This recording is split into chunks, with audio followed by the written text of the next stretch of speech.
Cancer आणि blood pressure याच्यामध्ये काय रिलेशन आहे?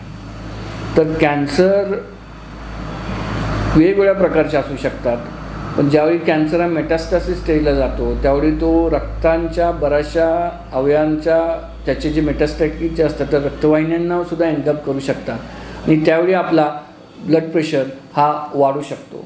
बऱ्याच वेळा काय होतं की कॅन्सर ज्यावेळी एंड स्टेजला जातो किंवा थर्ड किंवा फोर्थ स्टेजला जातो त्यावेळी तो हृदयावर सुद्धा परिणाम करू शकतो आणि त्यावेळी सुद्धा आपलं ब्लड प्रेशर वाढू शकतो. आणि सगळ्यात महत्त्वाचं कॅन्सरसाठी घेता येणारी जी रेडिएशन थेरपी आहे किंवा किमोथेरपी आहे, या गोळ्यांचा किंवा या रेडिएशनचा फार मोठ्या प्रमाणात साईड इफेक्ट असतो आणि या साईड इफेक्टमुळे हृदयाला परिणाम होऊ शकतो. या साईड इफेक्टमुळे ब्लड प्रेशर वाढू शकतं आणि अशा प्रकारचं जे ब्लड प्रेशर वाढलेलं आहे त्याच्यासाठी आपल्याला ब्लड प्रेशरची ट्रीटमेंट कॅन्सरच्या ट्रीटमेंटबरोबर चालू करू शकतो.